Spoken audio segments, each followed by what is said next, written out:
नमस्कार सबैलाई हाम्रो दार्जिलिङ वासीहरूलाई। विशेष गरी म अहिले फिलहाल चाहिँ अब सानो सेयर गर्नु मन लागेर केही भन्नु मन लाग्यो, केही अब सेयर गर्नु मन लागेर चाहिँ आज तपाईहरुको समक्ष कुरा चाहिँ के हो भने हाम्रो दार्जिलिङ अब सबैलाई थाहा भएकै कुरो हो है, लुटिएको छ, पिसिएको छ। यो कुरोहरु जान्दा जान्दै हुन त हाम्रो प्रतिनिधिहरु नेताहरुले अब जति पनि गरेको एक प्रकार ठिकै हो। त्यो कुरो नराम्रो भन्दिन, त्यो अब राम्रै कुरो भन्नु पर्यो। तर अर्को कुरो अब नराम्रो हैन भनेको हैन, अब राम्रै हो, त्यो नराम्रो चाहिँ हैन, ठिकै हो। तर खाली एउटा त्यो वर्डलाई मात्रै अगाडि लिएर चाहिँ मान्छेको अगाडि स्पिच गरेर मात्रै त भएन नि त, त्यो कुरोलाई अब गर्नु पनि पर्यो। जस्तो अब हामीले गोर्खाल्यान्ड भनेर अब ठिकै हो, गोर्खाल्यान्ड पनि एउटा बेकारी समस्याको एउटा पर्मानेन्ट सल्युसन हो। त्यो डेफिनेटली त्यो कुरो मान्छु म हैन, त्यो कुरो हो पनि, खोज्नु पनि पर्छ।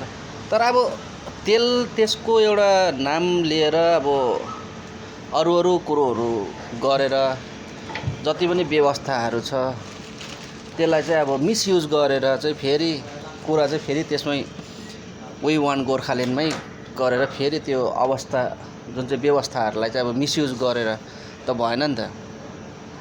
स्पेशली हाम्रो जति पनि दार्जिलिङको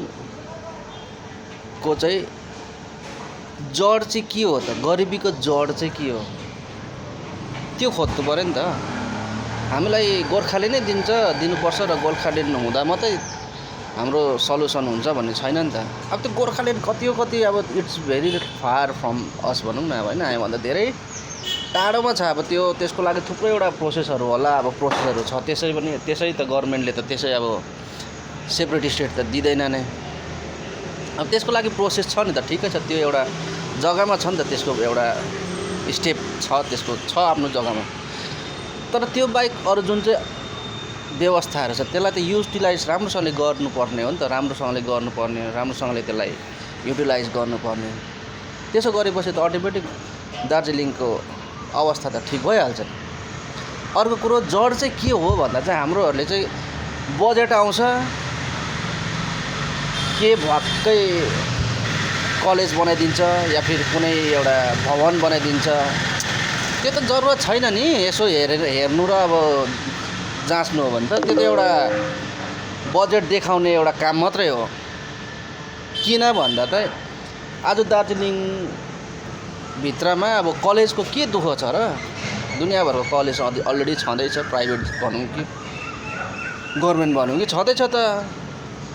त्यसको जग्गामा चाहिँ अगर हाम्रो प्रतिनिधिहरुले, हाम्रो नेताहरुले एउटा कुनै फ्याक्ट्री ओपन गर न, कुनै फ्याक्ट्री ओपन गर, इन्डस्ट्रियल एरिया बनाइदेऊ, जहाँ चाहिँ मान्छेले आफ्नो रोजगार गरेर आफ्नो जीविका आरामसँगले निभाउन सक्छ। अब त्यो त खोज्नै सक्दैन। जस्तो इन्डस्ट्रियल एरिया बनाउनु त त्यसको कुरै गर्दैन।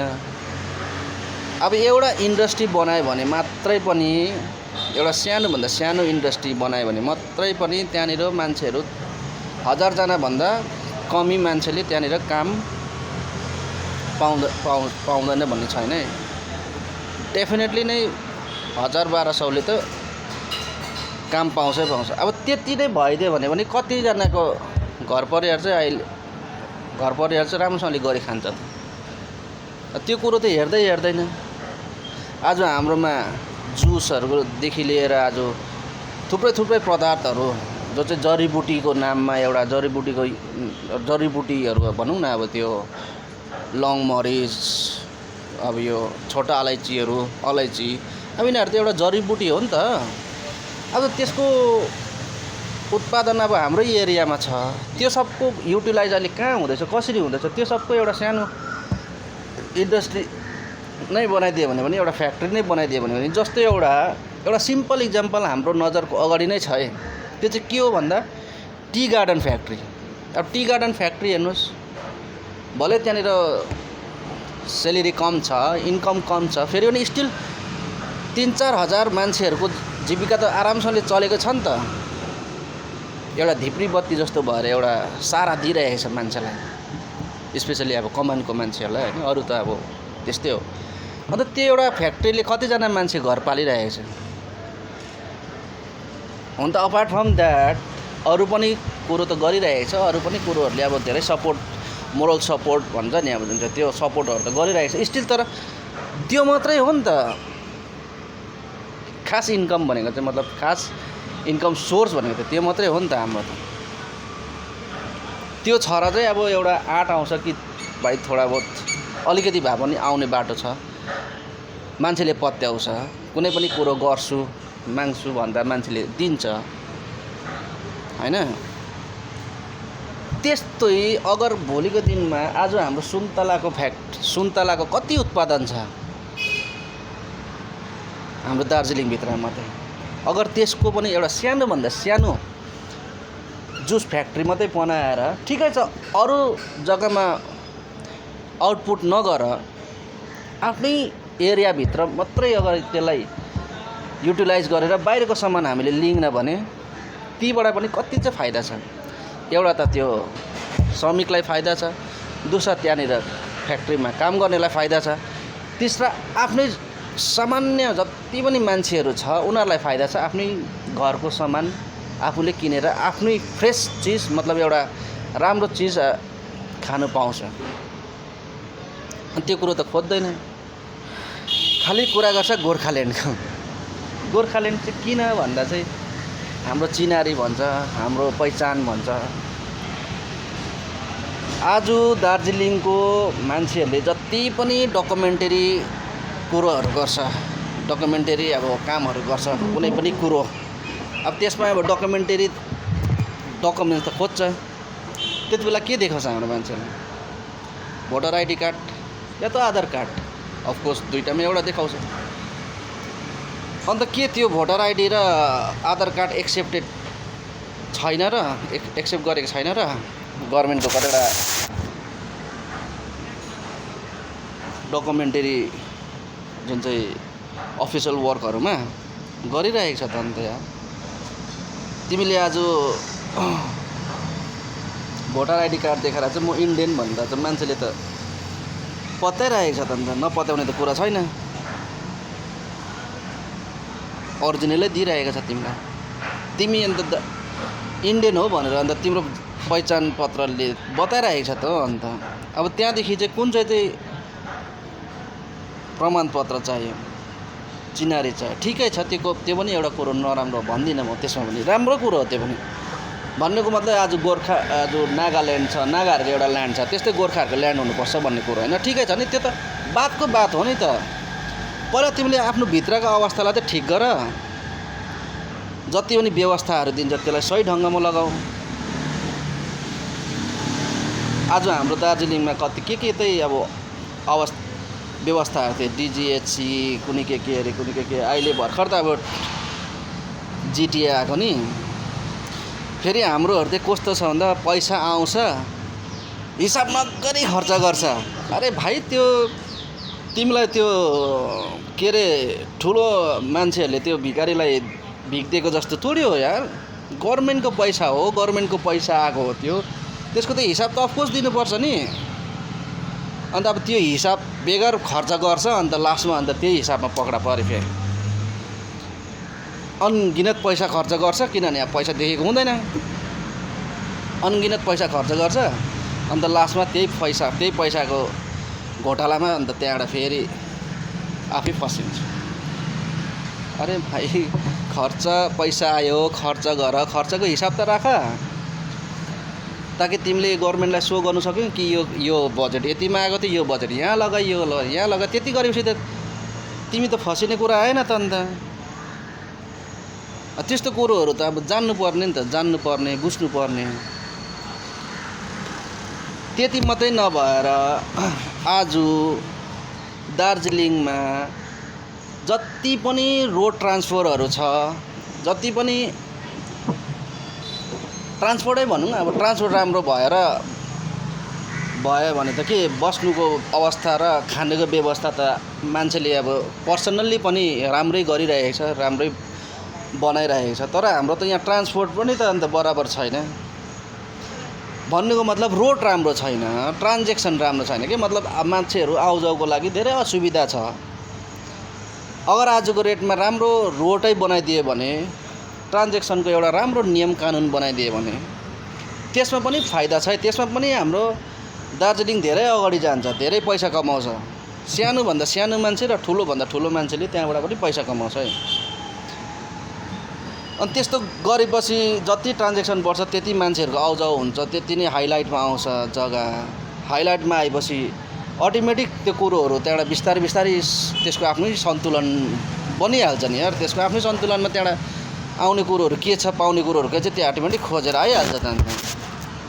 जुन चाहिँ कुरो गर्नुपर्छ त्यही चाहिँ गर्दैन, आएको पैसा गम्लङ गुलुङ पारेर खर्च गर्छ, खर्चको हिसाबै राख्दैन।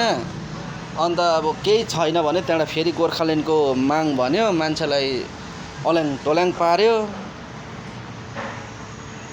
न फेरि त्यो कुरो होस्, न फेरि कुनै दिएको व्यवस्थालाई फेरि सही ढङ्गमा चलाओस्, त्यो पनि त छैन। आज हाम्रो साइडमा टुरिज्म कम्ती भयो। किन टुरिज्म कम्ती भयो त्यो त तपाईँलाई पनि थाहा छ, मलाई पनि थाहा छ, सबैलाई थाहा छ। अहिले ट्रान्जेक्सनको बहुत प्रब्लम छ, फेरि सिस्टम छैन। जसले पाए जति पाए त्यति नै लिन्छ। भाडाहरू पनि, सामानको दाम पनि फरेनरलाई अर्कै, नर्मललाई अर्कै। एउटा सिस्टम बनाऊ न तिमीले, एउटा दार्जिलिङको एउटा राम्रो सिस्टम बनाऊ, राम्रो एउटा ट्रान्जेक्सन बनाऊ, ट्रान्सपोर्ट बनाऊ। त्यहाँदेखि त के मान्छेहरूले आफ्नै पर्सनल होटलहरू खोलिरहेकै छ, पर्सनल खानापिनाहरू राम्रै चलाइरहेको छ। खानापिनाहरू त पाइहाल्छ नि मान्छेले। अब एउटा टुरिस्ट एउटा आएर एउटा दार्जिलिङमा घुमेपछि उसले बाटोमा के देख्छ राम्रो नराम्रो, अब त्यो मान्छे त्यो टुरिस्टले एउटा सानोभन्दा सानो मान्छेको दोकानमा पनि के न के किनेर खान्छ या फिर किनेर लान्छ, कुनै न कुनै सामान किन्छ भनेपछि त त्यो सानोभन्दा सानो दोकाने मान्छेलाई पनि त फाइदा भयो नि त, 10 रुपियाँको भए पनि, हो कि नै? त्यस्तो कुरोहरू सोच्नुपर्छ। त्यस्तो गरेपछि त सबैकोमा पैसा आउनु थाल्छ, सबै मतलब अवस्था ठिक हुँदै गएपछि त्यहाँबाट बिस्तारै बिस्तारै यो जति पनि हाम्रो मागहरू छ त्यो त पुरा हुँदै हुँदै जान्छ। त्यो त बिस्तारै बिस्तारै पुरा गर्दै जान्छ नि, मान्छेहरूको धेरै चेतना पनि बढिहाल्छ। अब त्यो चाहिँ छैन। हामी दिनदिनै चेपिँदैछौँ, च्यातिँदैछौँ, त्यो चाहिँ बुझ्दैन। अन्त एउटा लिडर होइन 100वटा लिडर हुन्छ, कसको पछि लाग्ने? को राम्रो को नराम्रो, को सही हो को गलत, केही थाहै छैन। पहिला जुन चाहिँ अवस्था छ, व्यवस्था छ, त्यसले त एटलिस्ट आफ्नो अवस्था ठिक गर। जति पनि लिडर्सहरू छ, जति पनि हाम्रो नेताहरू छ, म चाहिँ उनीहरूलाई यही भन्न चाहन्छु, या फिर हाम्रै दार्जिलिङभित्रको जति पनि मान्छेहरूलाई यही कुरो चाहिँ भन्न चाहन्छु। आज हामीले व्यवस्था लिएर आउँछौँ, व्यवस्था त ल्याउँछौँ। आज जिटिए पनि त एउटा व्यवस्था थियो नि, आजभन्दा अगाडि पनि थियो, अहिले पनि त्यसैको लागि लड्दैछ। त्यो पनि अगर सही ढङ्गमा चलाएर सही सलामत सही हिसाब किताब राखेको भने सायद अब त्यो कुरोहरू पनि महँगा हुन्थेन होला। अब एउटा लाटा सोचले अब हुन त हामीलाई के थाहा होइन। अब त्यो कुरोहरू त अब उनीहरूले सबैले जान्नुपर्छ क्या, बुझ्नुपर्छ। र इन्डस्ट्री हुनु चाहिँ बहुत जरुरी छ। Factory is the most important things in Darjeeling. अगर यो चिज हाम्रोमा हुन्छ भनेदेखि तपाईँको एउटा सानोभन्दा सानो फ्याक्ट्री, अब त्यसको लागि पनि फ्याक्ट्री बनाउनुपर्छ भन्दा पनि फेरि डङ्कीडङ्ग पैसा हालेर फ्याक्ट्री डल्लै बनाउँछ। अन्त त्यो गभर्मेन्टको कतिवटा सिस्टममा गएकै हुँदैन, पेपर वर्कहरू गरेकै हुँदैन, फेरि त्यो ब्यान्ड हुन्छ। फेरि त्यस्तो चाहिँ हाम्रो साइडको मान्छेहरू फेरि त्यो पनि हुन्छ एउटा। अब त्यो गर्नु भनेपछि अब त्यसको प्रोसेस जान्नु पऱ्यो, त्यसको अब कतिवटा कुरोहरू अब पेपर वर्कहरू छ त्यो कम्प्लिट गर्नु पऱ्यो, अन्त मात्रै त्यो कुरो हुन्छ नि त। अब बनाउनु पर्छ भन्दा फेरि बङ्की बङ बनाउँछ हाम्रोहरू त, फेरि त्यस्तै छ मान्छेहरू भन्नु पनि साह्रो छ। त्यो हो अनि त्यसरी बनाएपछि आज छोडिदिउँ न, चलो हाम्रो दार्जिलिङ त एउटा के मतुवाली जग्गा हो, मान्छेले रक्सी खान्छै खान्छ, घरमा बनाएको होस् चाहे बाहिरबाट ल्याएको होस्, ठिकै छ रक्सीको फ्याक्ट्री निकालिदेऊ। एटलिस्ट आफ्नै जग्गामा बनिएको रक्सी खान्छ। बियरको फ्याक्ट्री खोलिदेऊ, एटलिस्ट आफ्नै जग्गाको बियर पिउँछ। किन सिक्किमे बियर ल्याएर हामी दार्जिलिङको मान्छेहरू चाहिँ मस्त भएर बस्नु यार, पिउनु। दार्जिलिङकै बियर पियो, दार्जिलिङ बियर यार। सानो फ्याक्ट्री बनाइदियो त्यसकै पनि, त्यसमै तिम्रो 500-600 जना मान्छेले काम पाइहाल्छ। 500-600 जना मान्छेले त्यहाँ काम गर्छ र त्यो 500-600 मान्छेले 5-6 हजार जना मान्छेलाई पालेको हुन्छ, उसको अवस्थालाई ठिक गरेको हुन्छ। अन्त त्यो चाहिँ जान्दैन सायद, खोज्नु सक्दैन होला, भन्नु सक्दैन होला। खालि हाम्रो मान्छेहरू हाम्रै मान्छेको बिचमा मात्रै पड्याङ पड्याङ बोल्छ। त्यो जङ्गलमा हिरन लडाइँ खेलिबस्छ नि, याद गर्नुभएको छ? बाघ आएपछि त टाप त्यस्तै हो क्या हाम्रो बिच हाम्रै बिचमा चाहिँ झगडा गरिरहन्छ, तर अब बाहिरबाट आएपछि चाहिँ फेरि कता जान्छ थाहै हुँदैन। त्यस्तो छ र कुरा चाहिँ अब त्यही हो, पहिला चाहिँ अब अवस्थालाई चाहिँ सम्हाल्नु पर्यो। जुन चाहिँ व्यवस्थाहरू छ त्यसलाई सही ढङ्गमा युटिलाइज गर्नु पर्यो। अगर व्यवस्थालाई सही ढङ्गमा युटिलाइज गर्नु हो र गऱ्यो भने हाम्रो दार्जिलिङको मान्छे दार्जिलिङभित्रमा कम्ती हुन्छ वर्कर्स। त्यस्तो हुँदा हामी जस्तो परदेशी मान्छेहरू परदेश लाग्नु पर्दैन। अरू पनि छ, थुप्रैजना परदेशीहरू छ। They also don't need to go for work outside, they can work in their place only. किन भन्दा चाहिँ त्यहाँ त्यस्तो खालको व्यवस्था अगर गऱ्यौँ भने, त्यस्तो खालको अवस्थालाई ठिक गऱ्यौँ भने, त्यस्तो प्रकारले डेफिनेटली नै वी निड मोर वर्कर्स। हामीलाई अझै ज्यादा वर्करको जरुरत पर्छ। त्यति बेला बाहिरको मान्छेहरू हाम्रो साइडमा काम गर्न आउँछ। अनि त्यस्तो भएपछि त त्यहाँका मान्छेहरू त बाहिर आएर काम गर्ने कुरै आएन नि। अहिले बाहिरै पनि त तपाईँले अगर एभरेजमा हेर्नु भने 12,000 10-12 हजारको एउटा एभरेज सेलेरी पाउँछ पर मन्थ। त्यति त आफ्नै जग्गामा कमाएपछि त के राम्रोसँगले घरबार त चलिहाल्छ।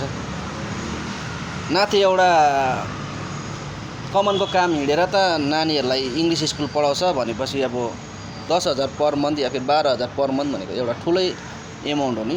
त्यतिले त एउटा राम्रो स्ट्यान्डर्डसँगले आफ्नो जीविका चलाउन सक्छ। भन्नुको मतलब we need industrial things in our Darjeeling where people can work and they can earn more money in their place only। भन्नुको मतलब त यही हो। मतलब इन्डस्ट्री चाहियो हामीलाई, फ्याक्ट्रिज चाहियो, फ्याक्ट्रिज, जुसको फ्याक्ट्रिज, बियरको फ्याक्ट्रिज, रमको फ्याक्ट्रिज। म सजेस्ट गर्दिनँ एल्कोहलिकको, तर खान्छ त किन अर्काको किनेर खाने, आफ्नै जग्गा किनेर खाने। जस्तो हाम्रो दार्जिलिङको मान्छेहरू सिक्किमे बियर भनेपछि मरिजान्छ, त्यस्तै दार्जिलिङ बियर निकालिदेऊ, बियरको फ्याक्ट्री निकालिदेऊ। या फिर कुनै एउटा के भन्छ त्यो कुच्चोको फ्याक्ट्रीहरू हुन्छ होइन, तपाईँको एउटा जुसहरूको त अब थुप्रै जुसहरूको अब फ्याक्ट्री हुन्छ, सुन्तलाकै मात्रै नभएर। प्लस अब हाम्रो त्यो साइडतिर अलैँची बहुत हुन्छ, अलैँचीको थुप्रैवटा अब चिजहरू हुन्छ, त्यसको एउटा फ्याक्ट्री निकालिदेऊ। मसलाको फ्याक्ट्री निकाला, छ नि थुप्रैवटा चिजहरू। सक्यो र खोज्नु सक्यो भने छ त अन्त। र यति भन्दै है मेरो सानो कुरा, धन्यवाद।